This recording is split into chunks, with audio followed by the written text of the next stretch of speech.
Hey guys, welcome back. I am super excited to have this guest on today. Somebody I've looked up to and seen for the last decade that I've lived here in Las Vegas, and I've learned so much about him in the last couple of weeks just studying for this podcast. He was a former member of the United States Marine Corps. He served in Iraq. He has opened 16 different venues. He's been on multiple reality shows, and he's also the managing partner with In the Moment and Clique Hospitality. Please welcome to the show, Mr. Jason JROC. Correct, Jason? How you doing, brother? Here we go. We're gonna try one more time. Oh, we do like this. Here we go. We're gonna do like this, and then bam, we got that white belt. Got that white belt. Awesome. Thank you so much, man. 10 years ago when I moved here, you and Ryan, and there were several other people that were just like very, very well established, right? Yeah. I don't think I could get into excess on a Sunday night, and you guys were famous, right? To me when I first moved here, and I just remember all the different iterations and all the different things that I've seen you do, man. It's just really, really impressive. One thing I've never heard from you is like I didn't realize until recently that you were in the Marine Corps. And I'm curious, you joined right after 9/11. You joined a couple of days after 9/11, right? So I'm curious, what was that like? And where were you? First off, where were you on 9/11? And what was that whole thing like? So yeah, I mean, obviously it was a crazy, tragic thing that happened in this country. I was here in Las Vegas. I remember I woke up that morning to see the news, and I mean, I first had got I saw it. I had 100 missed calls from my mom and my sister, and turned on the news, and the first thing I saw was America under attack, and the trade centers on fire. And I like most people, I specifically remember that moment. I'll never forget it. So then I called my mom, and the big portion of my family lives in New York and New Jersey, and we had family that were in the tower. So obviously it was a crazy, hectic thing. And, at that point in my life, I just felt like I had to do something, and I was willing to, give my life if that's what it took. And, I wanted to just do whatever I could to make the difference. And I just felt like that moment, was my time to step up. And so that's what I did. And I went to the Marine Corps because, they're the tough guys, right? What city were you in when this happened? I was in Vegas. You were in Vegas. Okay. I was in Vegas. Yeah. Do you remember what you watched it on TV? You just woke up in the morning and you just saw it on TV. I woke up in the morning and I had all the missed phone calls. Yeah. And I immediately turned on the television, and I immediately woke up I had a roommate at the time, and we both were just glued to the television like everyone else. Yeah. It was crazy. And, I went and joined the Marines that week, and was like, sign me up, like whatever gets me in fast and gets me in there, like gets me overseas. Like, yeah, I was in that mode, Of course. I was in that mode of, I don't want to call it revenge, because that's not what it was. It was more so standing up, and doing something, and doing my part, and whatever that was, I was willing to do that. So I remember when I joined feeling like this peace where like there was no uncertainty about doing this. Right. Yeah. And then the harder they made it, because they lost my medical records. It took me a year and 4 months to get in, because I had to take the AFOQT like twice. And I think they did it on purpose. I really do think that they were fucking with some of us to see if we were really serious about joining. And I remember joining, and I just remember being like, growing up in Texas, my whole family was proud of me. And I remember the whole time of being like, at no point did I doubt it. I was like, yeah, we definitely should do this. You understand what I'm saying? I didn't have any single doubt until the first night of boot camp. Yeah, me too. And that is, I think, every guy or woman who's joined the Marine Corps or any part of the armed services of the United States, and that first night in boot camp is a thing. It's a rude awakening. I mean, for me, there was no there's no turning back. Right. But I was listening and hearing grown men crying, because it's Marine Corps boot camp is pretty gnarly, and it's mentally and physically taxing, and that first night is definitely like a wow. It takes your breath away. Like, it's like, wow, okay. You know, you don't, like, you think you know what to expect, but you don't. You know, like, you've seen the movies, like, you may have done some research, you know, but like when you're actually in the space, it's definitely a thing that I'll never forget that either. And yeah, the first night was like, wow, you know, but you know, through that you build mental strength and mental toughness. And you know, like, I didn't understand some of the things about what the Marine Corps and what boot camp actually trains you to do. While you're going through it, you're just like, I'm being tortured every single day. Why am I being tortured every single day? I thought this was about brotherhood and becoming a warrior. And, you know, because like for me, I was always in fighting. I was always in martial arts, like, as a child. And so like, I just thought like, okay, Marine Corps is another, you know, like, me joining the Marine Corps is just going to make me even more of that warrior and everything else. But it's a lot of just following orders, you know, and breaking you down into following orders like this, you know. And you don't understand some of it until you get out. And as I've looked back now, I understand how they are preparing you for war. They are preparing you mentally to be under stress 24 hours a day. And that's the thing that's hard about the Marine Corps boot camp and every other boot camp. Yeah. It's the mental stress. Like, the physical part, I was always, you know, I was an athlete, you know, I was always in good shape. You know, I was the kind of kid who ran a couple miles before high school every day, played 3 sports, you know, so like I was physically like strong, you know, always. And, but the mental side of it and the mental toughness and, you know, some of the things they put you through, and it feels like torture at the time. You don't realize till later on, like, okay, when you're actually in a combat zone, you know, like, this is what they're preparing you for. Yeah. And, you know, I appreciate everything that the Marine Corps has done for me in that aspect. Like I said, it took me some time to kind of realize, like, what it actually had instilled in me. But I do appreciate it now, and I love the Marine Corps. Prioritization and accountability were like 2 main things. Obviously, what we did in the Air Force is nowhere near as physical as what you guys did. But for us, every day was a helmet fire. Every day was, you have 16 tasks to do. You got to figure out what order to do them in. And no matter what you do, you did something wrong, and you're going to get yelled at. Right? That's what it was like for us. There was no right answer.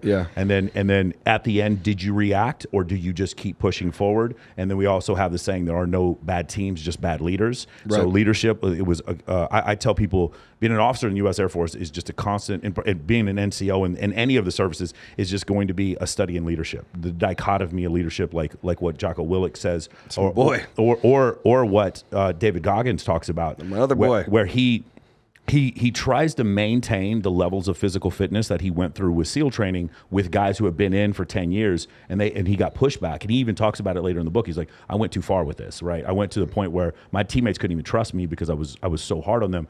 So I feel like that the thing that I took most from it was a leadership study. Right? Definitely, same. You know, leadership. You know, having a unbreaking will. You know, that knowing that, like, I've been through everything you could put me through, you know, and I can get past that. But leadership definitely was one of the things that I took along with me, because, you know, leadership is, you know, leading from the front, but also, you know, you're managing personalities. You know, everybody has their different personality. In the Marine Corps, there is no personality. Right. Like, they strip that of you. So when you get into the civilian world, you do have to manage personalities. People have real lives and things going on in their life, and you're also not screaming at people. You know, like, I'm not trying to be screamed at anymore. Right? Like, that's one thing that, like, I don't do. Did you? I don't like people trying to yell at me, raise their voice to me. It's like, did you hear calm down. Did you hear the Nara Ford episode? She's stripping at the Rhino while she's stationed at Nellis. She's a senior airman at Nellis. Her commander comes onto the base and sees, so the Rhino did a photo shoot. She's on the billboard for the Spearmint Rhino while you're driving up to Nellis. Awesome. The commander sees her picture and then calls her, and she gets an Article 15. And then eventually gets out of the Air Force. So it was a really interesting story. Yeah, I love that one. So a couple things I want to ask you about. Number one, you guys have your own version of survival school that's different than ours in the Air Force. Apparently, you guys can break bones. It's a little bit different. Can you talk about anything that you went through there? Because that's in addition to what. So just so people don't know, if you have a top secret clearance, you're supposed to go through survival school. For Air Force flyers, we have a different survival school. It has to do with interrogation and stuff like that. There's certain things we can't talk about. But in your situation, the Marine Corps, we're supposed to evade because I don't have an M4 with me. I just get off an airplane. Yeah. You guys don't exactly evade. You have a different type of survival scenario. Yeah, it's a no retreat, no surrender type of a scenario, right. And you're going to be to the last man fighting. And the combat school, combat training, after you get through boot camp, comes later, and like you're obviously going through the McMAP system, which is the Marine Corps martial arts system. Fortunately for me, I had already had a couple fights, like organized amateur boxing, kickboxing, and I already had a blue belt in jiu-jitsu. So I already went into that part of it like ready. But when you do get to combat training, they really up that side of things. You're going in real grappling tournaments. You're hitting each other, but open hands. Yeah. You're allowed to like choke each other, and but you guys go at it. And that part of it it gets. Everything, it's physical from the beginning, but combat training is a little more physical. There's a little more, you're really kind of out there on your own. Just taking a 100-pound, 125-pound pack and going up hills, all day long for 12 hours, just like guys are getting shin splints, their feet are falling apart. The inside of your big toe, you can't feel it. Remember that? You can't. It goes completely numb. It goes numb. I was always good on the humps, as we would call them. Yeah. I was always strong in that area. I was always strong in a lot of those physical pieces. For me. You're definitely doing you're rappelling. You're doing a lot of things where guys can get hurt, break bones. Yeah.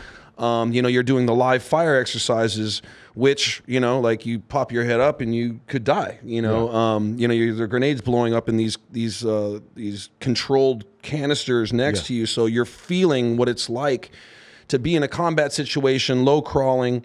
I remember the ring of one of the grenades blowing up close to me, and it just puts you in that fog of war, if you will, really starting to prepare you for what a wartime situation is going to be like. Yeah, I heard about that's one thing that you guys do is they'll put you behind some kind of cover, and they're firing actual live rounds at you to get you used to that. I try to explain to some of my clients in my self-help program, Men of Action, about immersion training, right? So like you're afraid of you're afraid of snakes, they put you in a room full of snakes, right? Well, one of the things, or like I know some guys, like they get around a beautiful woman and then they don't know how to talk, right? Well, you're around enough beautiful, like you have a club promoter here in Las Vegas, he's been around so many beautiful women, he just doesn't care anymore, right? It's the same type of situation. They put you guys under live fire where you're actually hearing bullets that could kill you nearby. And eventually you start to control your own heart rate, and that becomes a useful skill set for you. Right? 100%. My former frat brother, he's passed away, Major Antonio Edwards. He was an EA-6B navigator in the Marine Corps.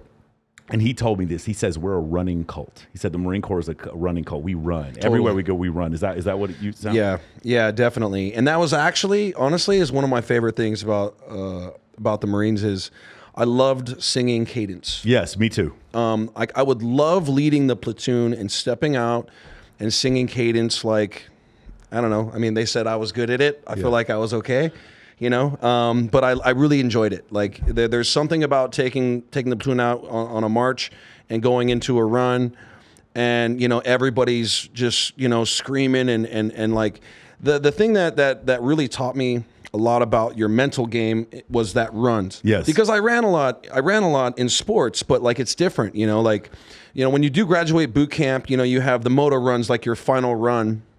And then it's like when you cross that finish line, you're a Marine. Yeah. Right. So like in an 8-mile run, and I mean, even the guys who are usually falling out, everybody makes the run and everybody's running hard and everybody's screaming and yelling. And you just realize that like it's all mental. Your body can do, your body can be pushed to do amazing things. You know, it mentally is where we get blocked. And I try to apply those things in everyday life. I try to challenge myself every single day with something. You know, it's like win the battle in the morning, right? Like I wake up, I have a pretty scheduled routine, and it's like every day. You know, it's like I wake up, I get my coffee going, I'm reading a few passages, you know, I'm going right to my cardio, and then I'm taking a cold shower or an ice plunge every single day. That is how I like to start my day, because getting in the ice plunge or in the ice shower is tough. Like, you know, you're like and sometimes I'm in there just like like, you know, kind of screaming, almost pumping myself up, but like I just won my first battle. Yeah, for sure. You know, and everything else after that, like I'm already winning. I'm already mentally callousing my mind. And you know, I learned that during those runs, and like later on I really enjoyed running. Like I never really enjoyed running before that, but like then I started going into like, you know, the 10Ks and marathons, and like really enjoyed that for a while. My 225 frame doesn't do well on my knees, so I've cut it back a little bit, but I still enjoy it. I've moved to more of like, you know, the assault bike and some of these things that fix my back. As I've gotten older, I've had to switch over because the running is hard. You know what's funny? When David Goggins, he transitions in his book. I love David Goggins, man. He's incredible, right? When he transitions in his book to, I'm going through SEAL training, and then just one day I decide to do an ultra with like no training, right? Dude, and his toenails are falling off, and he's pissing himself. He has to wear compression tape around his knees and ankles to keep his body in one piece. There's one part that if I ever get a chance to interview him, I know he lives here, but one of the things I always want to ask him is, like, in the book he never talks about what you just said. He loved running. At no point does he is like, yes, I get this euphoric feeling from doing it. But he never talks about that. And then you ever hear the birthday wish he sends to Joe Rogan? He goes, "Hey bro, I hope you're somewhere suffering." He goes, "Your inner bitch is telling you to sit on a couch. I hope you're fucking suffering somewhere." And I was just like, man, that's crazy. Goggins, though, because you know, and that's why I like him, and that's why I respect him, because he reminds me of like some of my drill sergeants. Me too. Marine Corps drill sergeants are some of the hardest motherfuckers on the earth. And I could cuss in here, right? Yeah. Marine Corps drill sergeants. Let me look into the kit. Marine Corps drill sergeants are some of the hardest motherfuckers on the planet. And I have so much respect for these dudes. And David Goggins reminds me of these guys because they live their life. They're just fucking hardcore. You got to respect them. You got to respect them, you know? And like, you just don't find these people walking around. Like, they're not it's not an everyday kind of guy. Like, and if you don't know what I mean, it's like, go to MCRD in San Diego and just see some of these guys. Like, everything they do is intense. Everything they do is with purpose. And I just respect that. And Goggins lives his entire life like that. Yeah, that's the thing. And when I hear him, you know, and I listen to him all the time. I listen to all his stuff. It jacks me up. You know, it gets me motivated. You know, we would call him in the Marine Corps motivator. You know. Yeah. And he's one of those guys, man. I love it. I love what he does, and you know, he's the real deal, man. He's hardcore. Have you heard the audiobook where he does the Q&As in between each section? I did. I read the book, and then I went back and I did the audiobook too, because I just, you know, like for me, like I've gotten away from listening to music when I'm on the treadmill or listening. I'm just bringing in information into my brain, and you know, it's also, I like it because it's like if I do skip a beat, man, I just hit my little 15-second back button. You know, your mind starts drifting. And I just like that information going into my head all the time. I'm trying to like improve myself in some way. And yeah, I listened to it again. And I loved it. I just think I think like his story and what he's been able to overcome is inspiring, man. And if people haven't read that book, they should. It's a good one. It's one of the, I remember looking at the cover and being like, I'm not sure if I'm going to like this or whatever. And then when you hear about the abuse that he suffered as a child back in Buffalo, and then like literally the book is about his escape from that abuse. Like, he never was going to go back. He was going to do anything in the world he could to never go back to that. And that fear is what motivated him, on top of the fact that, you know, he used to work as an exterminator, and all those roaches fell on him. Remember when he was cleaning out that place? He's like, I've never, like, the imagery in that book is so incredible. That's why I agree with you. It's one of the best, most motivating books I've ever read. It really takes you in, you really like get yourself into his vision, because he describes it so well. And, you know, you kind of feel his pain, you know? And yeah, it's definitely it's a good read, man. It's like one of those that you'll go back and I'll probably read it again, you know, at some point.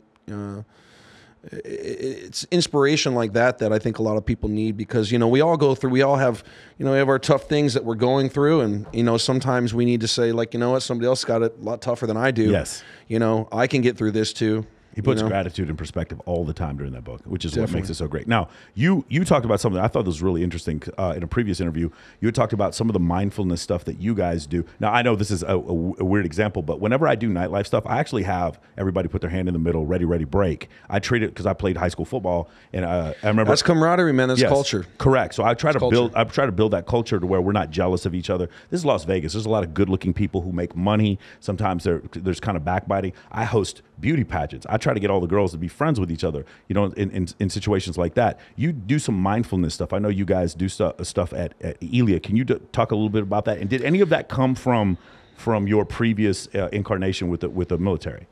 So yeah, we definitely do a lot of mindfulness stuff. You know, I wouldn't say that came from the military. I think that came from my personal growth experience and my personal journey of, you know,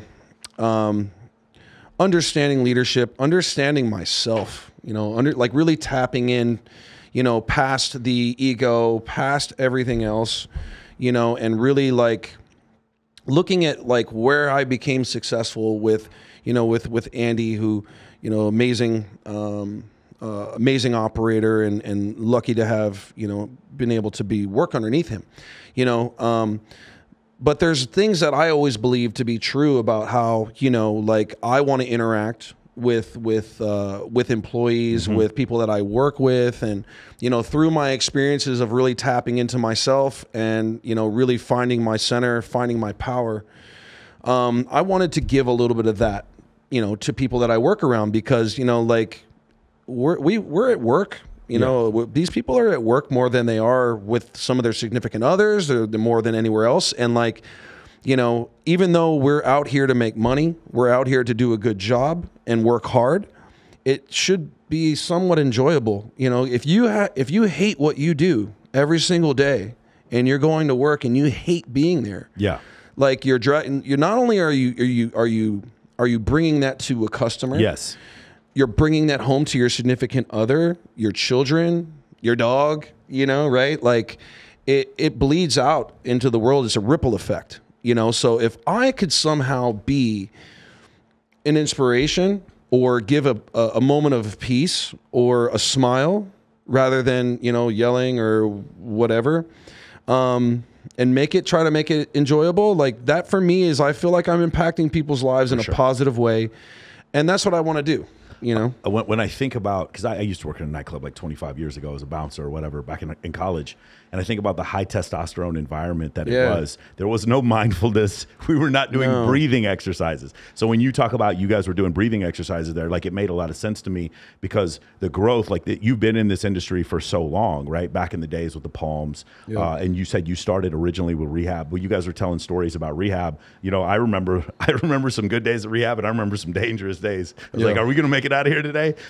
So yeah, no, I definitely understand that. So I just think it was really interesting that you added that. The other thing to provide context is Andy Masi. I've never actually met Andy. It was really funny. I've been here for 10 years. I met Ronn Nicoli for the first time a couple of because he listens to the podcast. And I'd never met him before. Andy is somebody that I had heard about, again, another legendary Las Vegas figure who has started so many different businesses. Can you talk about your relationship with him and him as a mentor?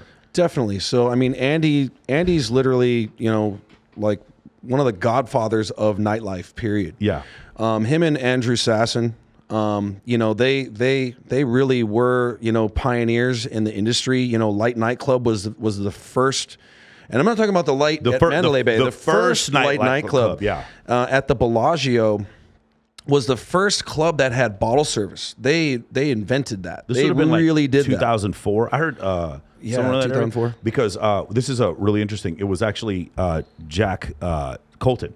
Yeah, he did a thing where he was talking about, when do you guys remember the first time bottle service? And it's funny because 04 is the year text messaging started in the US. It's the year we got HD TV, and it's the year that bottle service started. Yeah. All three of those things happened the same year. Thank God. Yeah, right? For all those, right? Yeah. Those are all good things. Yeah, so, listen, Andy and Andrew were, they did some amazing things. And Andy, at some point, every success, the biggest, I guess the biggest, most successful nightlife operators all worked for Andy and Andrew at some point. Sean Christie, Jason Strauss, Dave Grutman, Jesse Waits, right? Like literally the who's who of nightlife impresarios worked for Andy at some point. Yeah. And all those guys I've named, I have worked with them as well. And I'm lucky that I've been able to surround myself with such great minds and leaders in their fields and understanding kind of, what they do. And obviously with Andy, and Andy has an old school mentality for sure. And, he knows his stuff. And the one thing that he really is detail oriented. Yeah.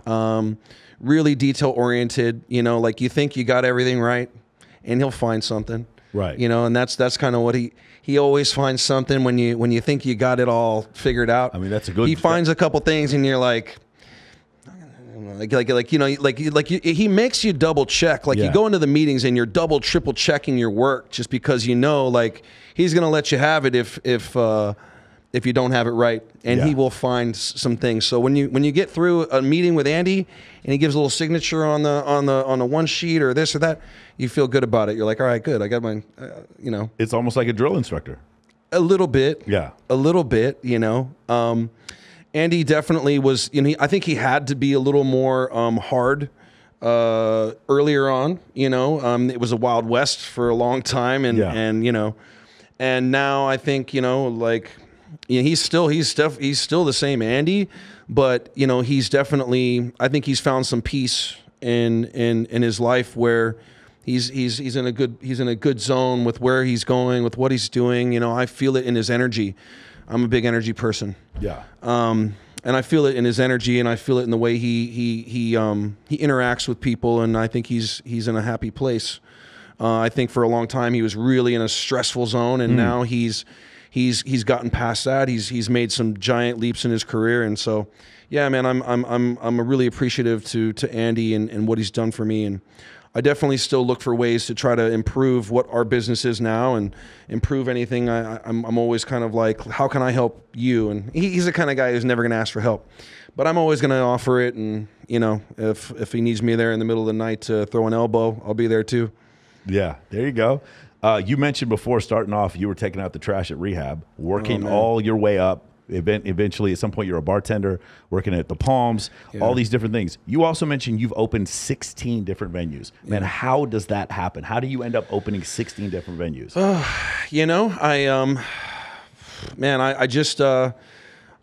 I guess I was there was, I have to accredit it to the growth of Las Vegas, right? Is the first part of it, right? Because Vegas nightlife just really exploded. And I was kind of fortunate to be in the early stages of that explosion. And as really the EDM scene took off and this and, nightlife really, there was a switch in Vegas, right? Like everything was really geared towards gambling for a while. And then it really kind of moved into the hospitality side. And then your celebrity chefs came, and then your excesses came, and all in your marquees, right? And all these giant venues started coming, and they started putting real money into these venues and talent, and really just there was a big growth explosion. And so being a part of that and growing up in this industry, I was fortunate to do a lot of those things. And then with Andy, we were able to do some pretty great things over when we started Clique Hospitality. So yeah, man, I've definitely done a few of these openings, and none of them get easier. Yeah. They don't get easier because the market's always changing. It's more competitive. So, you got to always be looking at new technologies. I try not to be the old guy who's like, what is TikTok? Like, I don't know what that, whatever it is, right? Like, Bro, it's hard, man. I'm a 44-year-old man trying to do TikToks. Man, it's hard. It is hard, you know.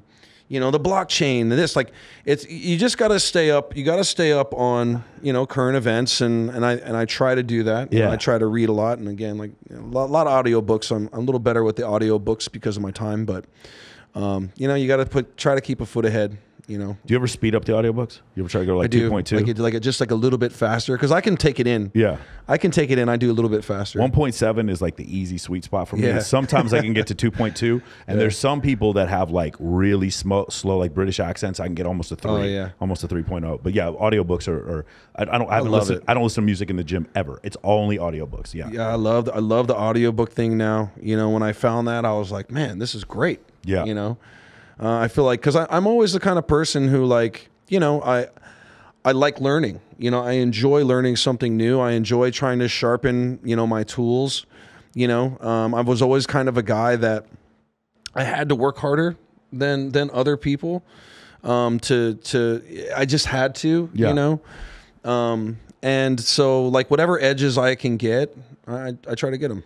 I always, you remember that scene in The Matrix where he takes the plug out of his head and he goes, I know jujitsu. Yeah, I love that. I feel like that with the audiobook sometimes. Yeah. It's like, I want to learn everything about this some subject, so I'll get 10 books on it, and I'll go through them at double speed and listen to them while I eat, and the next thing I know, like, I feel like I know jujitsu. Right? Yeah, that's what's so great about it. And I feel like if I'm listening to a book about, you know, marketing, and I can take, you know, 2 or 3 things that are useful from that book. Like, that's a huge gain, you know, and and if I'm going to the next book and I'm taking 2 or 3 things, like, that's a huge gain. And I definitely go into my notes, and I have key pieces that I utilize and take that with me going forward, so I don't forget, you know. So yeah, man, it's like that for me. I think 2020, honestly, really, because of the time. Yes. Like, I read more books than I've ever read in my life in 1 year. And was actually, you know, reading books and doing audio at the same time. You know, like, I would be reading one at the house and then, you know, listening to one while I was hiking or something like that. And that's really got me kind of like, you know, like, I don't know, I love it. We were reading books and everybody else was getting on OnlyFans. Yeah. That's what happened during 2020. So there's a term that I learned when I moved here. So you just understand from my standpoint, I moved here in 2011. I'm a retired Air Force captain. I don't know shit about nightlife, really. And then I hear this term, you've mentioned it before, about throwing parties. So somebody who lives in Des Moines or someone who lives in Wichita, when they think of throwing a party, they think of somebody going to a house and there's a caterer and you got balloons. When you're in a nightclub, you're throwing a party. The idea of it, so there's a couple things. The idea of an industry party and the idea of like atmosphere models, these things don't exist in other places in the country. But here it's like it's separate language that people speak. Can you describe, because it's hard for when I tell people, yes, I went to the prom at the bank one night. They're like, what do you mean you went to the prom? It's like, I went to the Instagrammy Awards at Surrender one night. Like, what the fuck are you talking about? Can you describe a good party? What does that mean? Yeah, I mean, you know, throwing a good party, right? You know, you don't. If the numbers don't work, then you never want to say that to Andy, because that will be like his trigger to get upset. Yeah. But like, if you ask my buddy Jason Strauss, like, it's doing whatever it takes to throw the good party. Yes. Right. Making sure that, you know, it's filled with beautiful people.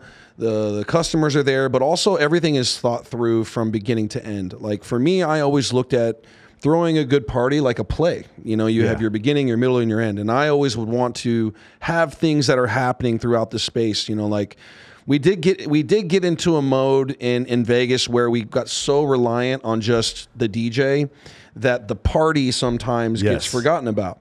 But everybody's gotten better over time, and, you know, now you have, you know, confetti, and you have this, or you have all your production elements and all these things that are added in. I started out, you know, in high school throwing parties, right? Like, that's what I was good at, you know, like, maybe I go do a beer run and I'd be charging $5 at the door, and, you know, I would throw parties and I would make flyers, right? And then I started doing that in college.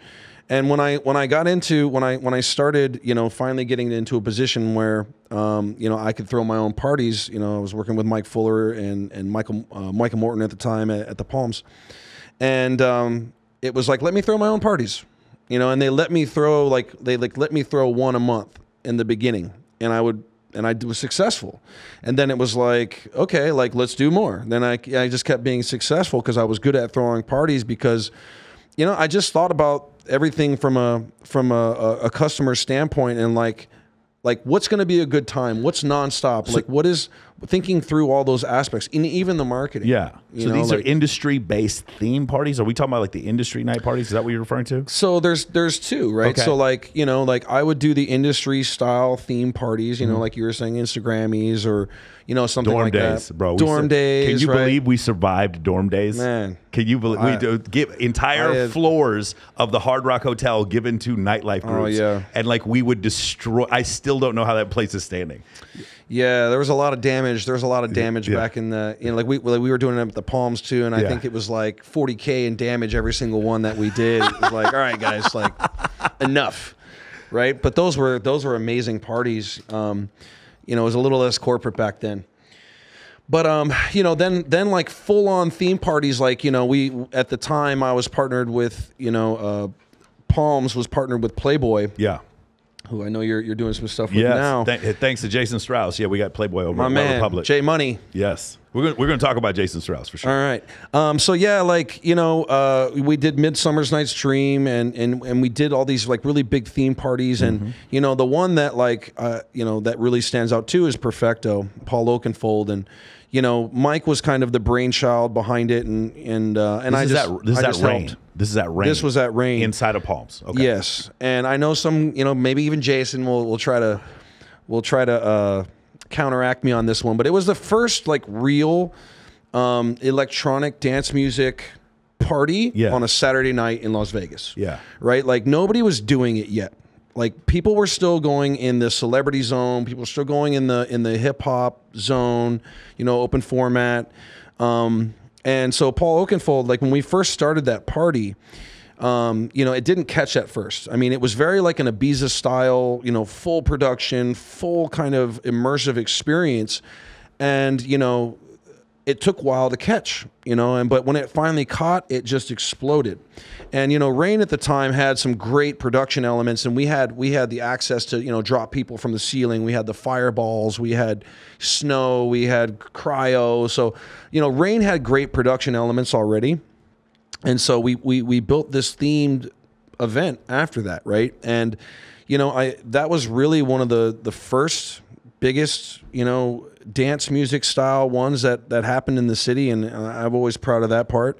And you've seen a lot of great ones come, you know, since then. You know, like The Wind, you know, they do a great job with Art of the Wild. You know, Alex Cordova, you know, kind of brainchild that thing, and you know, Alex, my buddy, really smart guy, and you know, he saw the trend, and you know, and I think that, you know, Ronn and some of these guys that we talk about, Jason, you know, like they've all had their own, you know, Art of the Wild or something that they've leaned on, because people are looking for more. They're looking for, you know, especially Vegas, right? Like we're the entertainment capital, so like you can't just put on a DJ always and just turn them on. I mean, yeah, there are some guys who are big enough that But now when you got similar talent in all these other venues, what do you do to differentiate yourself? How do you throw a good party? I think the party makes you feel included. Definitely. Right? I think that's like, when I go back, one of the most basic ones was the prom at Bank, right? You felt they gave you a jacket. It was a high school Letterman's jacket with your name on it. Or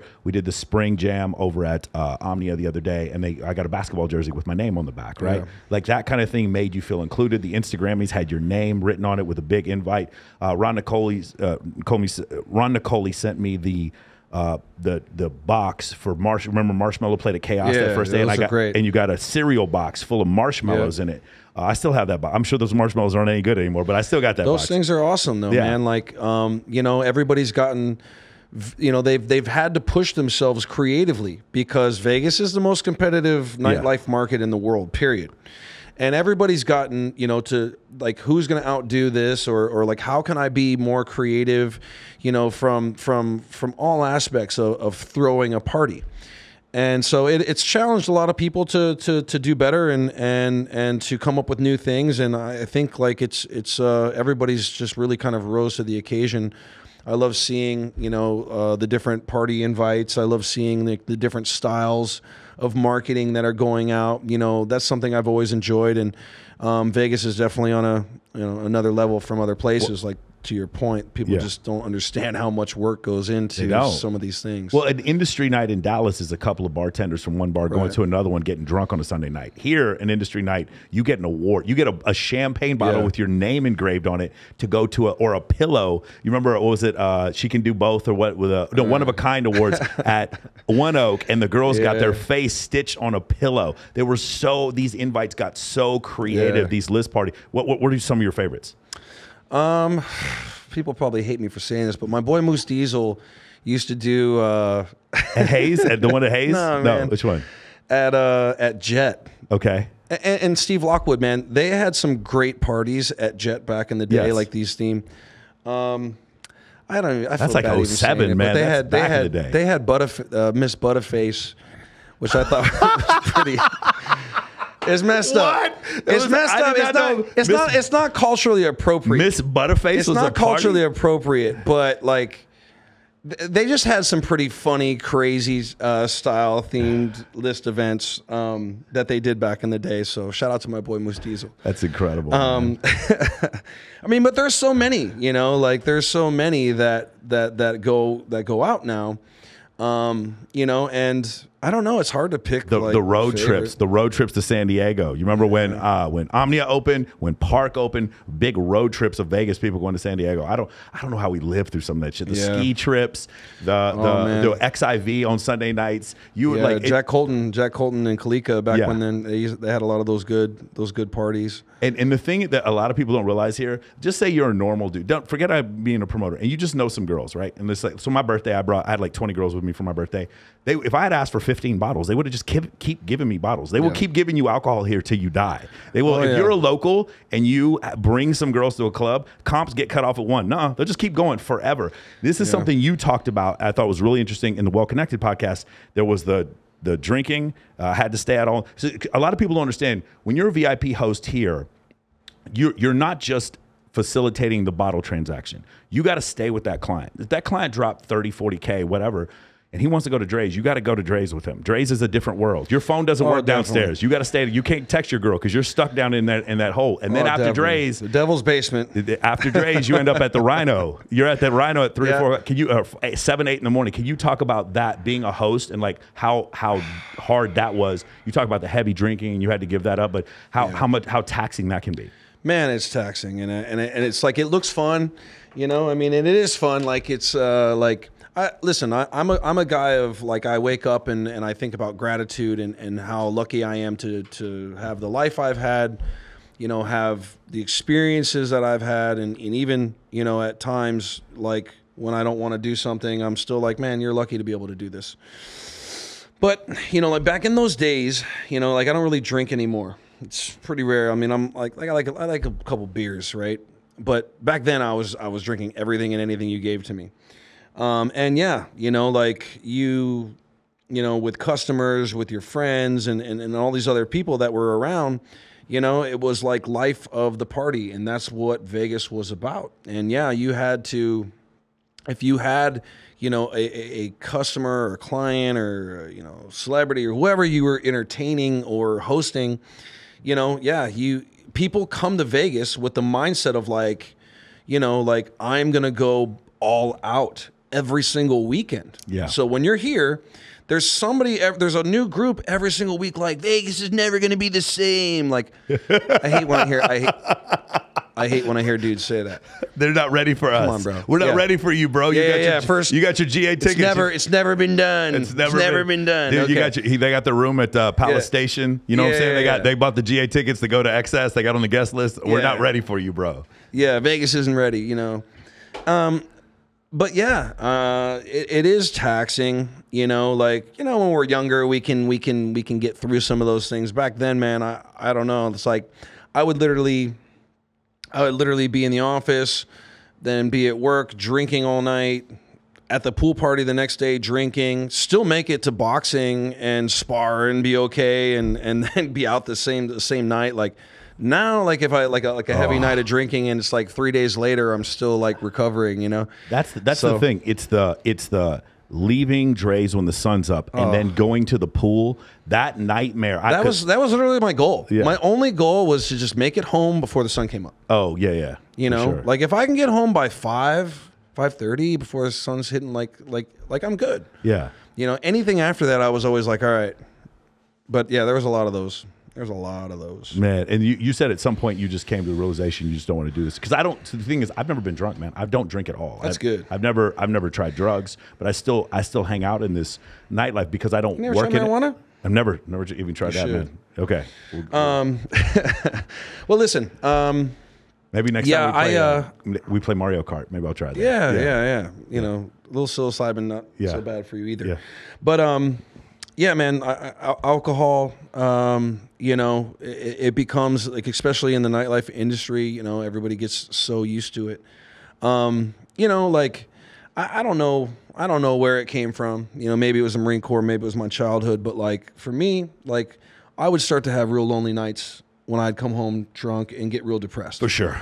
And I didn't like that, you know, and I was always a healthy guy. Like, you know, like I always, like I've been a, you know, workout twice a day kind of guy my whole life.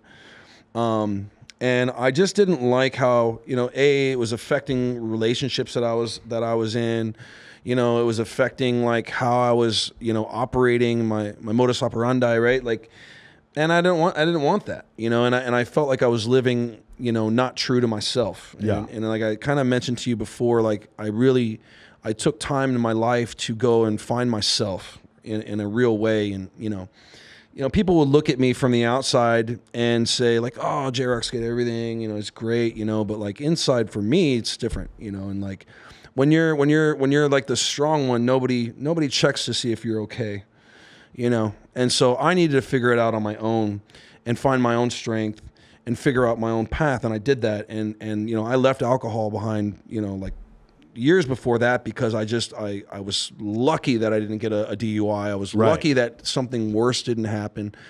And, you know, now, like I said, it's very rare that I drink, you know. I like having beer, you know, or a glass of wine, like, you know, here or there, but like it's rare. But I found myself in that, and it really took me a lot of work. I had to put time and effort into that.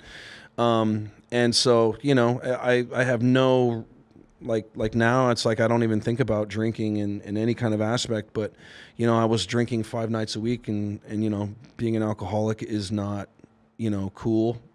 Like back then I thought it was, you know, I thought that was acceptable. Cool. That's what your peer group that's what your peer group was doing, and they were making money doing that. And you didn't come to work hungover, and your boss wasn't like the next, like, what are you hungover for? They understood you were with the client. 100%. And even with the clients who've become, you know, my friends and like those guys, like if I have to get drunk with you and stay out with you all night to be your friend, then I don't want to be your friend. Right. And like, and you can go and spend money with that kid who wants to stay out with you all night. Like, if that's what it takes, like that's not true to me, you know. And like, I'm in a place in my life where, you know, like I know who I am, I know what I offer the world, and you know, I'm going to stick true to who I am, you know. And like, if me going out with you every single night and getting drunk is our relationship, then it's not a relationship for me. Doesn't serve me, you know. Let's talk about some of the people you mentioned before as like mentors, right? Yeah. One of the things that's different about this place, because I have friends, I have some clients that are promoters in different cities, and I always tell them this. I'm like, it's okay to be a promoter. You don't want to look like a promoter. And I always give the examples of like Hadden, Dave Hadden. I always give the examples like Randy Foster. I give examples of like, you remember Kurt Benz back in the day, right? He doesn't look like a promoter. He looks like the guy you want to hang out with at the club. And the reason why I bring that up is because those 3 guys that you just mentioned, you know, like there's some guys who just have it naturally. You know what I mean? Like some guys are just those guys, and you just can't be taught that. Randy Foster, Wildboy, Hadden, right? Like those guys are those guys. That's just who they are as people. Like, you know, they didn't get taught that. That's just who they are. Yeah, you know? and they fit in that category, and they can do it over and over again. But the other ones I want to talk about was Jason Strauss being in charge at Marquee, and at the same time, table 51, table 52, you wanted to be where he was. J Money. Right? J Money. Where you at, J Money? Right. You know, look, like Jason has, you know, had such he's had an Ollie like run in this business. You know, he's really done some incredible, amazing things, and he's not done. You could argue you could argue he's the most powerful man in nightlife on the planet right now because I'd say he is. Yeah, I'd say he is. You know, I mean, what he's done with the company, you know, him and Noah and everybody else on that Tao Group team, and obviously, like, you're as good as your team. He's surrounded himself with the best, brightest minds, you know, and just I've always respected how he's handled his business. You know, he's definitely like. He's definitely not easy on some of his employees, you know, which that's what it takes, you know. But I've seen how he's handled himself, and I've been lucky to be around him for the last, you know, I don't know, 15 years, and become like, you know, he's one of my best friends. Period. You know, I'd bury somebody for Jason, I've always watched how he handles things and how he manages the room and how his business sense is always there, and yeah, man, it's great. Like, I've learned a lot from him. I've learned a lot from Jason. I've had a lot of interactions with him over the last year and a half, and I've learned a ton from him because I've always been curious about. There's so many aspects of what he does as far as the leadership portion of it and then to the merging of these two companies. It's crazy because I know a lot. I go out all the time. I'm not stuck in one nightlife group. So for me, talking to people in Hakkasan group who physically never met Jason Strauss, like I was talking to some other people, I was like, well, that's incredible to me, right? Because a lot of times, this is something I noticed is that people who were like working at Hakkasan had no idea what was going on at Excess because they never had time to go out. And it was just one of these interesting things. But so the Jason Strauss being the leader of the party and the life of the party, the same thing with Jesse Waits over at Excess at stage 1. And I remember the table numbers. He had stage 1. Ron Nicoli right now at Zook with stage 5. That he has that awesome stage table up at 5. And like Ron Nicoli is the leader of the party, and he is the guy you want to hang out with the party. Randy now at Tao, before over at Drai's, like when you look at Randy's IG, Randy Foster, you want to hang out with him. It's not there's not a bunch of flyers on his thing. It's like there's an organic desire to be like, I want to wherever this guy is probably where the fun is. Same thing with Hadden, and Hadden throws some incredible. Wildboy throws it, and shout out to Wildboy for helping me throw my birthday party. These guys, shout out Wildboy. Yeah, for sure, man. Awesome. Table 15, Wildboy. Table 15 at Jewel. Right? Yeah. These guys had a theme, and you knew you wanted to be where Brandon was. You knew you wanted to be where David was. And I thought that that's a genius thing, that there's a celebrity that goes along with it, not only with the fact that these guys were really good at throwing the parties. Yeah.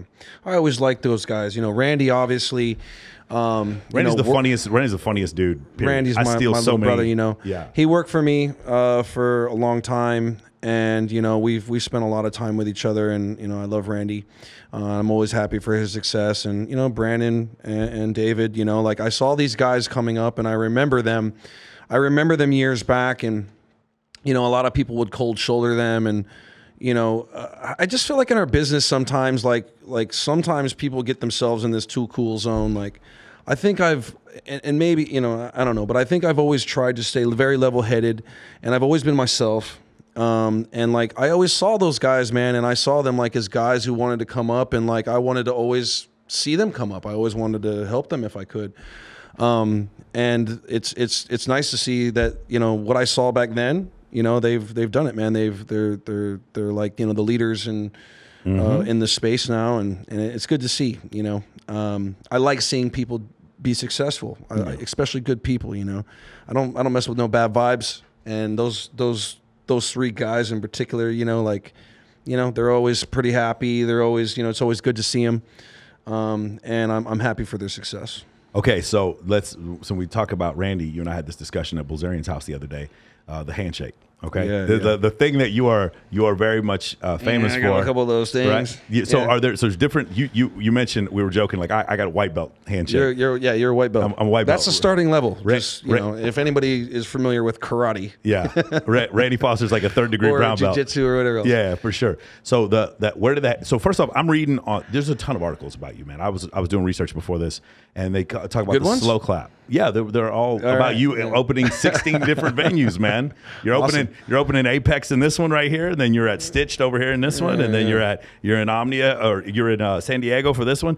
So where does the like, you guys see LeBron James when he comes onto the bench and he does a handshake with every single different person? That's what you do. Can you talk about where that came from?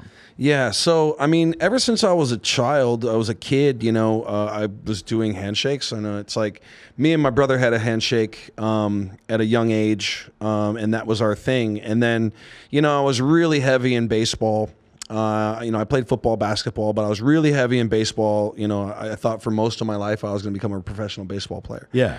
And, you know, it was just a team camaraderie type thing where I would, like, you know, because I had this thing with my brother, it just kind of transferred into, like, it was something that I enjoyed, and I connected that with my brother.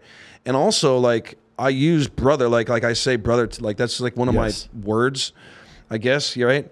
And I associate those things the same way because, like, you know, as a kid, like, my brother was you know, he was a big figure in my life. You know, he really, like, he beat me up a lot and made me tough and you know, taught me how to fight originally before I was, like, in my martial arts and stuff.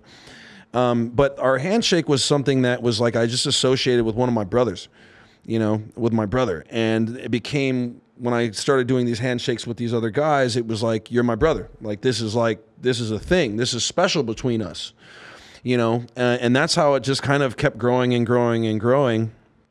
And, you know, now it's you know, there's a lot of handshakes out there with a lot of guys, and every single one of those handshakes with one of those guys is you know, something special between us. Yeah. You know? It is. I remember it for a while, then I forget, then I try to do it again, then I remember it. And the white belt is like I start everybody with the white belt. All right, like, that's ready? like Let's try the white belt right here. Don't mess it up, bro. Okay, I'm gonna mess it up, so let's go really slow right here. Right, so you just put your hand out. I'll do the rest. Right. Okay. So then I gun it. Gun it. Right. Yeah. And then it's snap, and then it's fist bump like that. Yeah, fist bump, pound it out. That's the. But that's how I start everybody. You know, like, I just give everybody the same. And some guys just got rhythm, and it's like, oh, okay, and you know, usually a lot of times, like, I like when somebody gives me something. Yeah. Right? Like, give me something that you remember that's part of you. Yeah. And then I'll remember that, and I'll add my little sauce to it, and that's how we go, you know? And it's easier for them to remember that way as well. Right. For me, it's you know, there's a lot of people, but if I can remember just the two moves that you gave me, and then the stuff I add to it's always a little easier for me. But yeah, man, it's one of those things where I've done it my whole life. Literally my whole life since I was a little kid. I've been doing handshakes, and it's part of me, you know. People are like, think it's some kind of gimmick. It's just who I am. No, every time you greet your friends, I see you do this. Along with that, there's a ton of photos. You know, I read, like I said, there's a lot of articles about you, and then there's always a photograph, and you're always looking very stylish. I know you have an affiliation with Stitched. Can you describe what that's all about? Yeah. So I'm happy to say, you know, I'm a partner in Stitched. And it's a brand that I've grown with from just about the very beginning. You know, Eamon, the founder of Stitched, you know, really amazing guy, smart guy. You know, I remember him coming into the Playboy Club years ago. He had this thing, 9 to 5, not 9 to 5. He's going to kill me for not remembering this, but he had an event series that he did, and you know, that's where we really kind of you know, became friends. And you know, he would come in, he'd always be so stylish, and I remember when Stitch first started, you know, I wanted to be a part of it. Like, I loved what they were doing. I loved the vibe of it. And right away I was just like, you know, like a happy customer being there, and you know, I had my relationship with Eamon, and so right away, you know, it kind of I became the brand ambassador. And I loved that, you know, I loved part of that, and I loved, you know, dressing up. Yeah. You know, my dad, as a kid, you know, like he was a suit guy. He was a custom suit guy.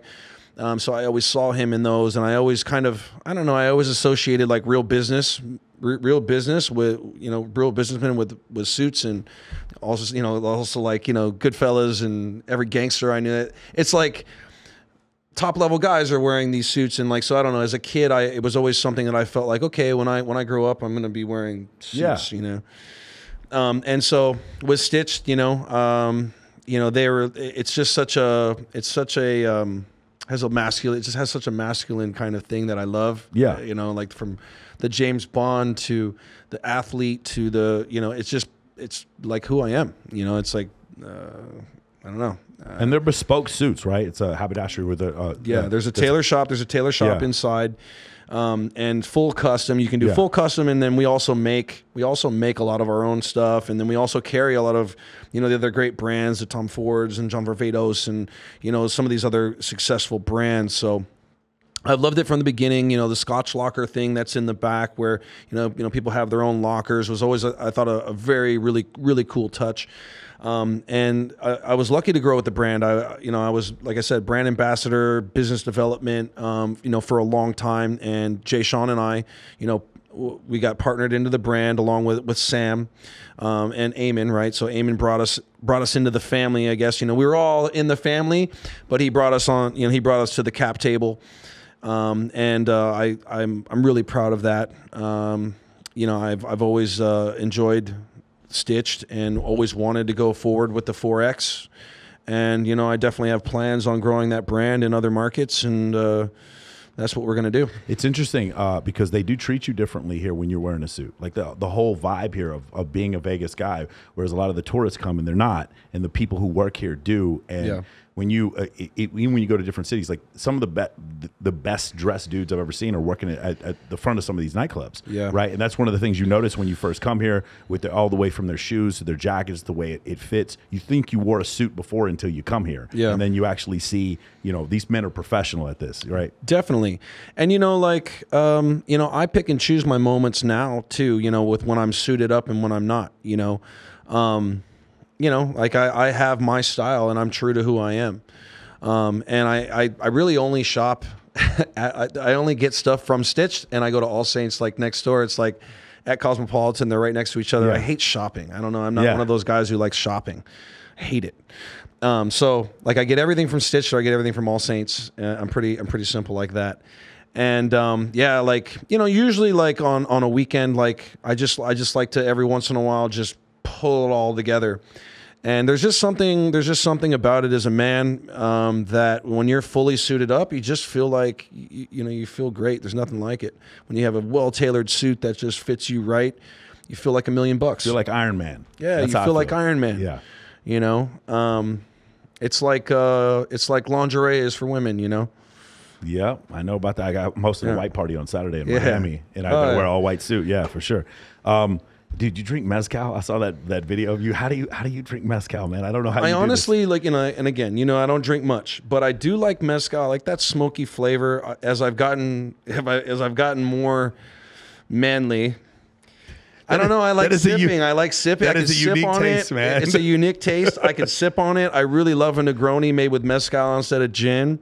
It's a you know, acquired flavored cocktail. Right, but like I don't know. I've as I've gotten older, man, I'm either gonna go to that, or I'm going to a beer, or I'm not drinking at all. So that's crazy, man. All right. Interesting. Now here's the big one. I ask everybody, every guest that I have on here: dating in this city. Is there actually? Before we get to that, I do want to go over one thing. You mentioned this, and I thought this was very much apropos. When I lived in LA, no one gave a shit when I went out in LA. Like they didn't go, hey, can I get in? They didn't care. When I moved to Vegas, I go to LA, I get in everywhere. Because every nightlife group has people based here. When I go to nightclubs in LA, like shout out to Greg Bach over at a Highlight Room. Shout out Greg Bach. Right. So whenever I go to those places, or literally I'll just like text Larson and be like, hey, Larson, I'm trying to go to some club, or Jason, and they'll hit up the GM. It's really funny because you mentioned that Vegas is the major leagues, and I agree with that. When I go out in Miami, I never have to worry about getting in anywhere because somebody in your nightlife group used to work in Las Vegas. Yeah. Right? Can you talk about Vegas being the major leagues? And then you said when you were in San Diego, guys were like at the beach, and they didn't understand that they had to be attached to their phone. Yeah, workforce is a little different. In San Diego. You know, but the guys down there, you know, the nightlife has definitely improved in San Diego, and is continuing to improve. So, you know, you definitely have your guys who in the venues are definitely taking it really serious. But, you know, it's like you first move down there, it's like it's a beach culture, which I actually really enjoy about San Diego. I like that it's a beachy culture. I like that, you know, it's not just geared around 24/7 work. And people still are enjoying their life there. That's why people live in San Diego, because of the quality of life.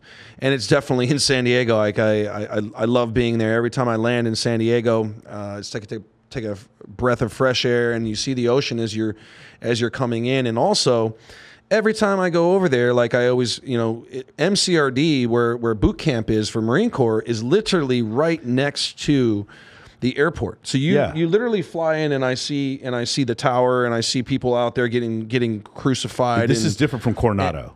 Right? This is different. Coronado's Navy SEALs. Yes, right. So you fly in, and you're literally right next to MCRD, Marine Corps Recruit Depot, and you're seeing them out there getting tortured. And every time I remember being tortured and looking out at San Diego, being like, man, one day I'm gonna be out there, like I'm gonna be amongst the people, you know.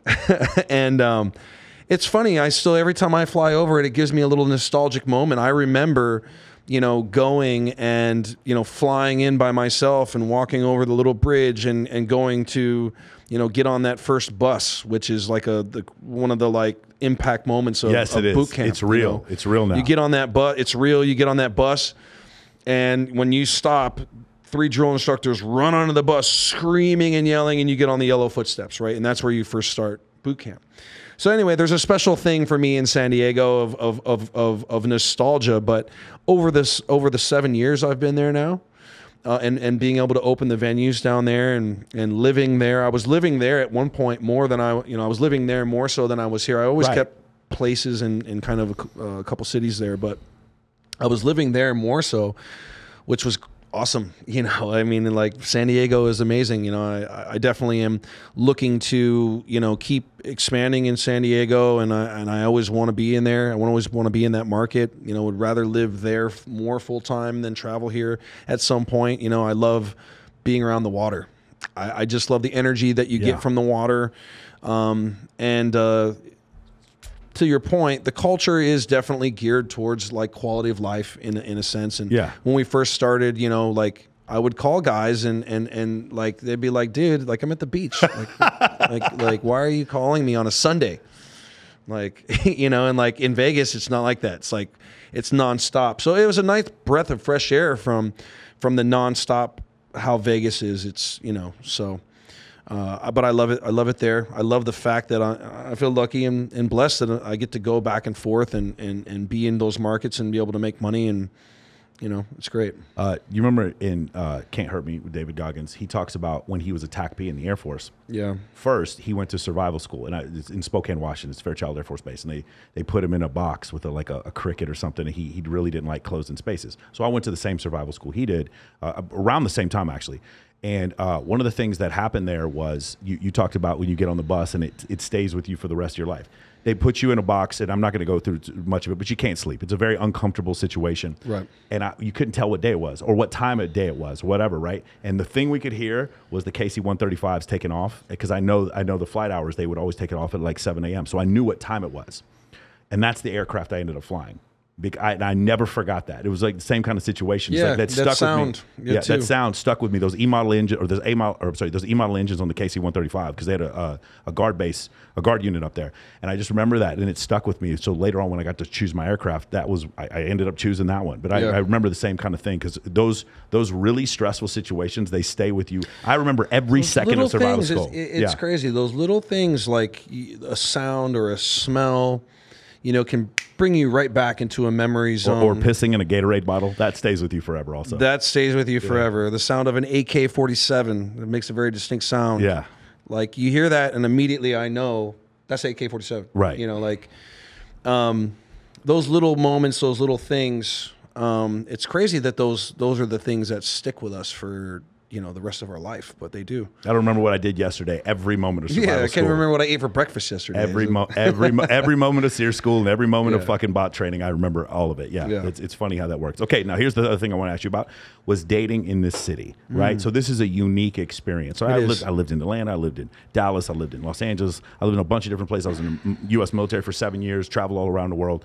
And dating here is different from other places. And there's a few reasons why. One is that this is one of the few cities in the world where every year, like thousands of women will come here competing. Like one year at Encore Beach Club, they had 40 cocktail servers. They hired 2 and they had 8,000 people try out, right?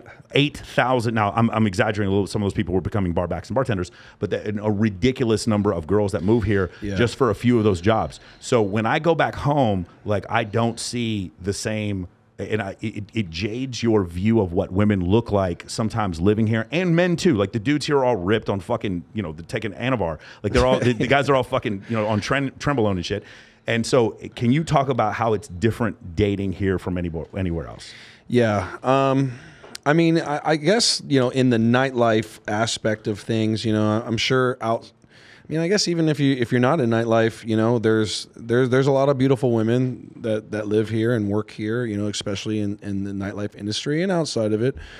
And for me, it's I don't know, I don't know, like sometimes I've been fortunate.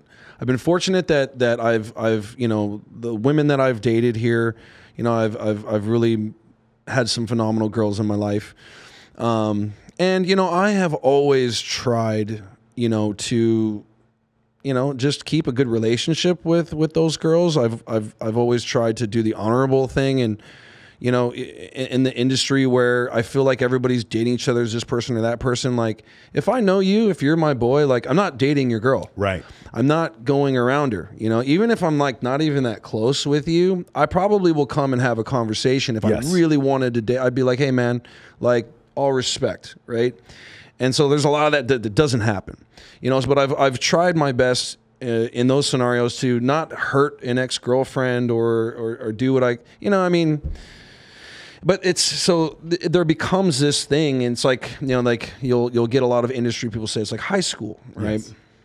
A lot of people know each other and that sort of scenario. So I didn't like that for me. And I started trying to really just date outside Las Vegas. I tried to date, girls from California, anywhere else from Vegas, because I didn't want to date anybody that like my buddy dated. I didn't want to hurt an ex or date their friend. And it's like a 6 degrees of separation. I feel like, yeah, it is. You know what I mean? In that case, it is high school. Yeah. Yeah. It's like a 6 degrees of separation. And so I also have, especially as I gotten older, like I don't need everybody in my business, so obviously I put certain things out on social media, but I don't, I'm like an iceberg, so I'm only putting out so much. So I've started dating outside of Vegas, and then also like even when I was dating in Vegas, I don't know, like I don't know if I have a certain look, or maybe they just don't know me or they're hearing, but I get like this thing like I don't know, like girls, I've literally had people like tell me like, wow, you're actually like a really nice guy, like you're really cool, and I'm like, well, what did you like? Why did you think I wasn't? Yeah. And it's because of their experiences with other dating and other things that are in the market. And so, I don't know. It's definitely a weird thing, but I've found my path outside of Vegas a bit because of those things that we're saying. And I just, I don't need the 6 degrees of separation. Do the girls you date learn the handshakes? Some of them do. Oh, some of them have their own handshakes. Yes. Do they? Definitely. I can imagine that. Definitely, yeah.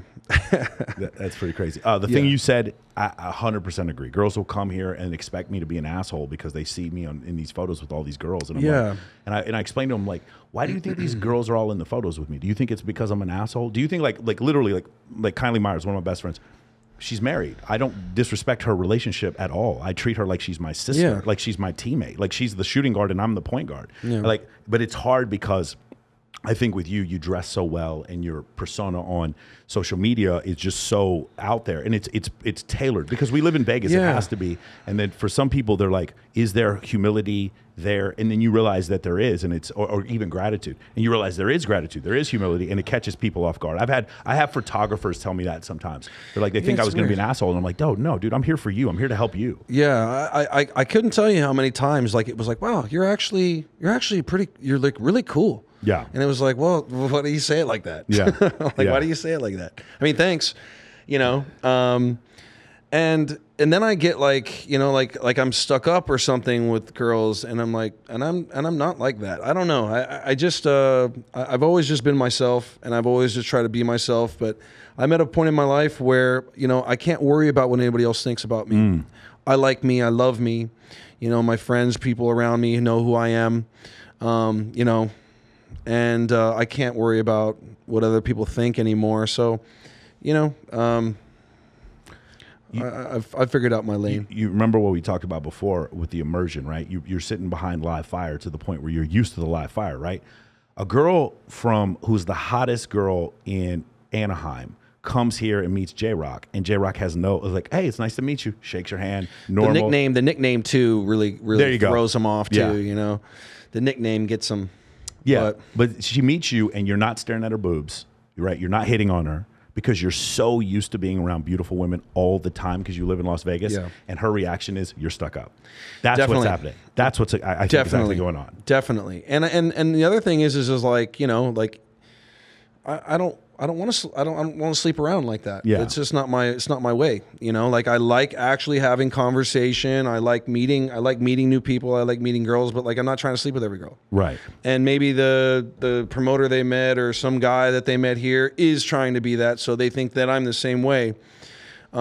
But that's not the case. You know what I think over the last decade of me being here, the thing that I feel like screws it up for some of us is the lying, right? Yeah. Like I'm very open with whoever I'm seeing, like, hey, I'm not going to be your girlfriend from very, very early on. A lot of times they stick around, and I don't think they're going to. And then sometimes if I'm like, okay, I want us to be in a relationship, I'm super open and honest about it. And there's just so many dudes here who are just like, hey, let's be in a relationship. And then she goes to work and he goes off and fucks some stripper. And like, and then the rest of us kind of have to pay for it. And I'm not trying to snitch on dudes. My whole point is that like, she probably would have dated you anyway if you just told the truth. And that kind of, I'll tell you the one, bro. I just can't live. I can't live in that zone. For sure. You know, like I don't want to have anything holding on my heart. I don't want anything that's like, you know, I just want to live honorably best that I can. Or being responsible. And I make mistakes, and I'm not perfect, you know, not perfect. I've made my mistakes, but, you know, I try to life presents enough problems to us that I don't need to add to any of those problems if I don't have to. Being responsible for someone else's tears is also something. It's very, very difficult. Definitely. But you want to know the one that makes me the most angry, though? It's the dudes who have girlfriends who bring women home to them and they still cheat. I'm like, bro, why are you fucking this up for everybody? Like, good for those guys. Good for those guys who have their girlfriends who are bringing girls home for them. But like, and then you cheat. Yeah, I don't know. What? This is why we can't have nice things, JROC. This is why we can't have nice things, bro. Those. I have a friend of mine. She's one of the most beautiful. She's a photographer. She's coming to judge a bikini competition. And she told me that story, and I was like, he cheated? Are you kidding me? Like, that part is just like, just have a conversation. I just don't. That's the part I don't understand. I don't know. I feel like it's like, you know, and maybe like one of the books I read, Ray Dalio, it's like, have the hard conversations first, right? Radical transparency. You know, if you tell them, if you're saying to them, like you said, like, hey, like, I'm not looking for a relationship, you know, sometimes it doesn't matter, and then it still gets to a point, and then it's like you need to have another conversation, be like, hey, look, like, I just, you know, it's not where I'm at right now, or, you know, or if you're going into a relationship and you're just unhappy, you know, and I'm guilty of this. There's been times where I know I should have got out of a relationship or been a little more honest about how I was feeling and stuck in there and wasted time, essentially maybe their time and mine. Now I'm in a place where like I'm so one with myself that like a bad vibe, a bad this or whatever, like I'm like, hey, like I don't like that. Yeah. And if like you want to continue doing that, then like that's cool, just like not with me, you know? I think there's a delineation, and you're old enough and I'm old enough to where we remember life before cell phones, and that is where we would confront individuals instead of talking shit about them on Facebook. Oh, man. And that causes a difference for us to be able to have a conversation with people. Whereas you meet people younger than us, and that seems to be a lot of passive aggressive. So this is the other thing I wanted to ask you about. Very true. So in your situation, you talked about, and I'm starting to experience this a little bit. This shout out to all the people who subscribed. I cannot believe we get like 1.2 million impressions a month now for this podcast, and I've gotten the hate I get on some of these fucking comments, especially when I have Vegas Dave or Dan Bilzerian or somebody like that on the podcast. The hate that I get, and I'm just those guys are rad dudes, man. Exactly, they're love those. Exactly. Don't get me wrong. 10-1, people like it. Yeah. And at first I was like, it was Ty Lopez who told me this one time. He was like, you think you want to be famous, bro? You don't know what it's like to be famous. It's like every single thing you do, people call you a scam artist, people call you this, people call you that. Of course. And at the time I was looking at his Lamborghini and I was like, nah, I'll go ahead and be famous. And I was just like, you talked about a point where you're doing all these reality shows, right? You're on the Pauly D project. You're doing that it's called Bridezilla. Was that the name of the show? And you're and you're an MC. You're an MC. And you said you talked about dealing with a certain level of hate. And can you talk about, because this is a lesson I need, because I end up talking about people's mamas on YouTube and comments, and I got to stop doing that. How did you deal with that whole situation? Honestly, I try not to feed into any negativity, especially at this point in my life. Like anybody who comes with some negativity, I'm blocking you immediately. Right. If it's on social media. If it's in person, most of the time I'm blocking you in real life too. Yeah, exactly. You know what I mean? Like, but it's never in person. It's never in person. It's not usually in person, But if it does happen, I'm at a point where I'm just gonna walk away. You know, like I think 50 Cent said, like, I don't ever want a problem with anybody, but if anybody comes up and they say they want a problem, no problem. No problem. It's like that's where I'm at in my life. I used to, I grew up, getting into a lot of fights. And I was really quick to want to like correct somebody or, go defend my honor or, I was like that when I was younger. And as I've gotten older, I'm like, that doesn't solve the problem. People are going to talk about you no matter what. And you just got to focus on yourself. You got to focus on what's important to you and what your goals are and how you're getting there. Because that's all that matters. Like the people who are around you that love you and support you, like focus on those relationships. Anything outside of that at this point is like, it's just noise. There's always going to be somebody who's hating or this or that. And like, even like, it's like someone like Conor McGregor. Yeah. Like when I hear people who are just like trying to bash on him and this and that, I'm like, man, dude, that guy was like sleeping in the gym. Yeah. And that guy worked hard and made it for himself and is now, the most prolific figure in fighting in the world and, a billionaire. He did that on his own. Like, and yeah, you might not like what he's saying or this or that, but what he's saying is whether you hate him or you like him, you're watching him and you're paying attention. So like, what are you doing? Exactly. You're feeding what into are it. you but it's like, what are you doing? Like look yourself in the mirror and what have you done? Like are you leading in your company? Are you a great father? Are you a good partner to your spouse? Like what is it that you're doing? So maybe take that energy and focus it on yourself. Yeah. And so I've tried to take that approach, I mean, it's very rare that I would respond to somebody on social media in a negative way. I mean, I think there's been jokes where I may have joked around and then I'm like, I shouldn't even, let me just erase that. Like I was just joking and people maybe didn't realize, but like, I just don't get into those anymore. And I think like, there's always going to be somebody who has an opinion and that's great. Have your opinion. God bless, like think whatever you want. So I have a minor in astronomy. And I did a debate video where I debated these two flat earthers for 3.5 hours. I had an F-18 pilot with me. Flat earthers. I had. Where's my boy Eli Weeby? Yeah. Flat earthers. Does he believe it? The Earth's flat? Let's get him on here. I don't know. So I had a theoretical physicist on. I had an F-18 pilot with me, and then myself. F-18 pilot was a Marine Corps pilot, and we were having this discussion. Well, afterwards, I got 1,700 comments, and more than half of them were personal attacks against me. And some of the guys, I was like, hey, man, like, no offense, but you would never say this to my face. And so eventually I got on some like live streams where I would debate these guys about the moon landing or whatever. And we get on there. And as soon as I got on there, hey, man, thanks for coming on. thank you for your service. They would say this to me, and I'm like, dude, you were just talking about my mama, and I don't understand. And as soon as we got on a live stream, they weren't talking about my mama anymore. They weren't sending me the eggplant emojis anymore. They weren't calling me a clown. And that's what I was talking about before. Yeah, social media has, really stopped human interaction into the point of, Mike Tyson said, right? Like social media has made some of y'all too comfortable, to say whatever you want without getting punched in the face. Because when you knew, like you said back then, it's like you knew there would be a repercussion of somebody coming. And I'm not saying violence or anything like that is the answer, but you should be held accountable for what you're saying. Right. Like if you don't have nothing nice to say, don't say nothing at all. Yeah. Keep it to yourself. Like if you get off on going and arguing with people, then you're going to find those people on there. That's for sure. Yeah.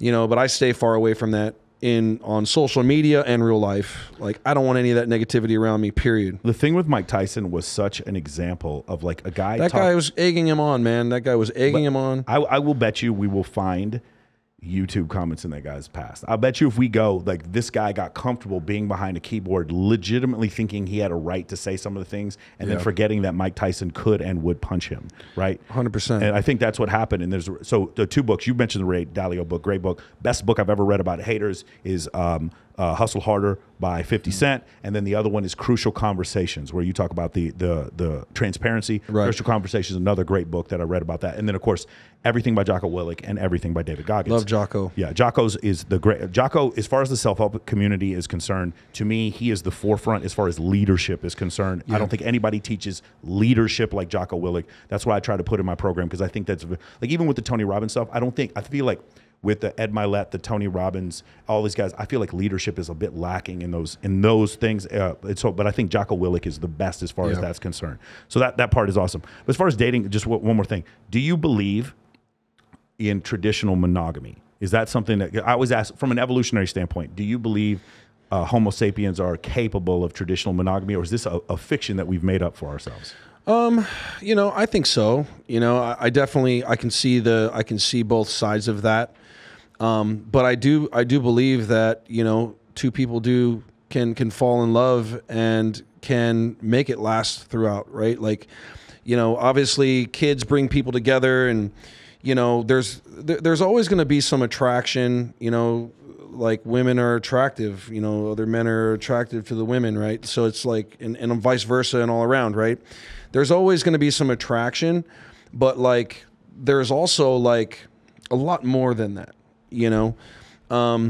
and so I think we're at a certain age, we hit a point of like, I think trying to be monogamous at 18 years old sounds crazy to me. Yeah. Right. And no offense to anybody, because I've had actual friends that have made it through, and that was kind of the norm. And I think you need to have more life experience before you get to that point. So that's what I think is kind of the caveat in that argument is you need the life experience. You need to get it out of your system. Like if you want to go wild and do that from either side, female, male, and you don't get to have some of those experiences, then you're probably going to miss not having that in your life. But if you've gone through your life and you've gone to have all the experiences, and, I guess, you see it in a lot of men, myself, like, a little bit later in life, now you're ready. It's like, I think men know when they're ready. And sometimes they make sacrifices when they're ready because the girl is great and she's beautiful and all these things. And I think, maybe the female does the same, but, I think we need to skew that a little bit back, because I think there's a certain point in our life that's all we want. Right. We want love and we want family and we want some of those things. And even if you don't want kids, you want that partner, that ride or die. So I think you have to get through those experiences in your life to get to that moment. And, it's different for everybody. But I think, majority, it's like it skews a little bit later in life. Awesome. Last thing, the role that martial arts plays in your life. You talk about studying martial arts before you join the Marine Corps, martial arts when you're in the Marine Corps. Even today, you still participate in martial arts. And you also mentioned that Bruce Lee was a mentor to you. Can you talk a little bit about that? Yeah. So, you know, I started out in martial arts as a kid, you know, Taekwondo, karate, and, you know, went through karate tournaments and all that kind of stuff, and the discipline that it teaches you, you know, the mental focus, you know, the combat, period. You know, just I always enjoyed sparring, and testing myself against others. You know, as I told you, there was a period of time in martial arts for me, in my martial arts journey, as I call it, I had a break, you know, and I was just in school and I was getting in fights and stuff, you know, and I was a tough kid, you know, I was strong, I was athletic, and I would just swing, you know, and so that only got me so far, right? You know, it only got me so far, and I realized that, you know, I even like in high school, you know, I started doing backyard fights for money at one point. Wow. Okay. Wow. All right. I didn't realize that. Yeah. Because I mean, like when I first moved to Vegas, you know, it was kind of like where I was living. It was like one of these gang leaders was living underneath me. Big gang that was kind of like, you know, around in that area, and you know, a lot of gangsters there, and you know, that guy ended up getting shot right in front of me. And I started like the first time I ever put my boxing gloves on, I knocked a guy out. And from there I was kind of like, it sounds crazy maybe to some people, but I was just like hooked on it. And I started fighting these guys, these gangsters in like backyard scenarios. And I had a couple of my buddies too, where like we would practice with each other and we would box, and we would just put on these little gloves and just literally go at it. And then it got to the point where I was like with these gangsters, like they would start betting on it, and I would fight these guys, older men, and man, I would knock them all out. And at that time, you know, I that's when I was like, okay, like I'm gonna pursue this in a real way. And I really like focused on boxing, and I really focused on kickboxing. And at the time, the UFC was exploding, and from the very beginning I was into the UFC, like immediately, like I was all about it, you know, because, you know, as I got past some of these things, you know, and I was really like reading every single Bruce Lee book and really like adapting some of his principles and like getting more into the discipline side of it. And stopping fighting in school and stopping fighting outside of school so much, or trying to, you know, the discipline of martial arts really kind of took hold for me, and it's a lifestyle, you know, and it's something that I've always loved, and so, you know, even as I've gotten older, I've always trained. I've always, you know, there was definitely a period of time where I thought I was, okay, I'm gonna go pro fighting. Like, this is what I'm gonna do. But I you know, my career just really started blossoming and taking off in such a way that I was like, okay, like I need to follow this. And then you get injuries and you get these and all these kind of things happen. But I still love the training. I still try to get better every time I go. And my mindset is getting better every single time I go. And I love it. And, you know, like Eric Nixick and Skipper Kelp and these guys who I've had in my life now that have trained me, like it's an honor to, you know, to be with these guys, you know, and them pass their craft on to me.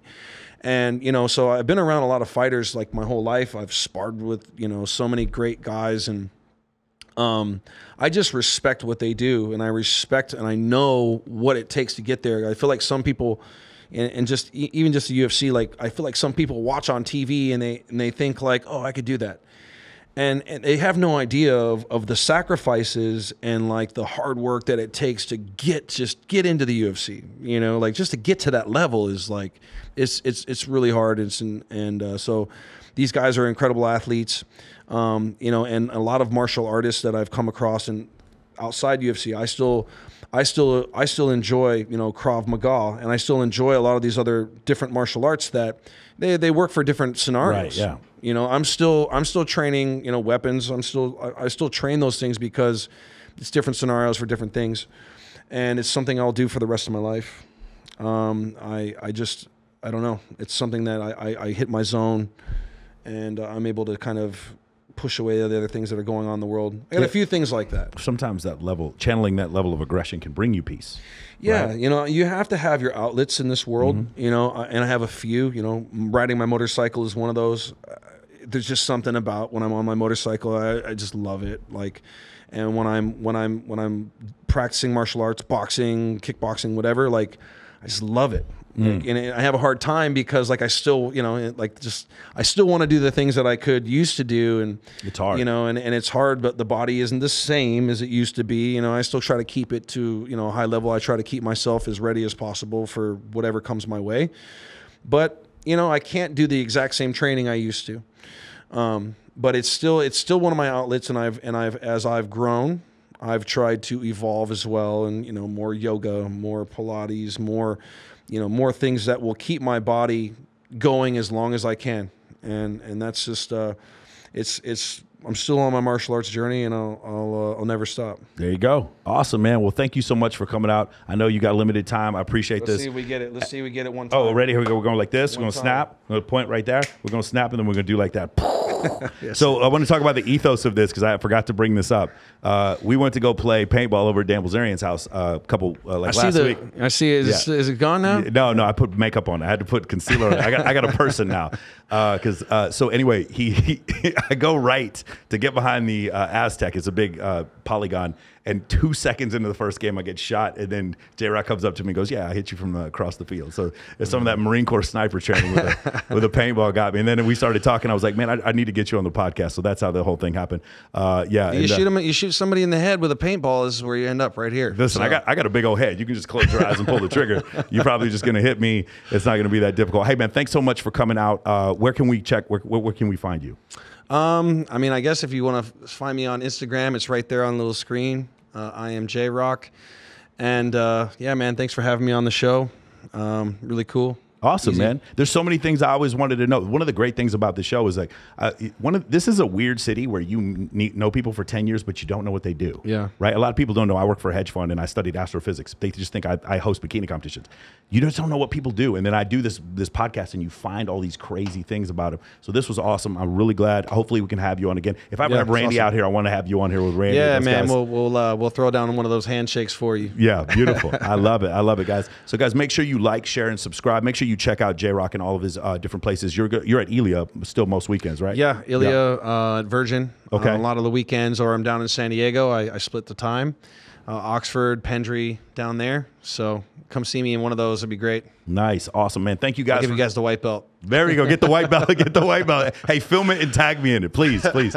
Thank you guys again for all the reviews that I've been getting. I really, really appreciate it. All the response from the Brad Lee episode. I cannot believe how many people have messaged me. I got thousands of new followers. I got a bunch of new clients for the Men of Action Mentoring Program. If you guys are interested in learning more about networking, social media, if you guys want to learn about mindset, or some of the things that we talked about during this podcast with regards to leadership, please check out the Men of Action Mentoring Program. The link is down in the description. And ladies and gentlemen, we will see you all next week.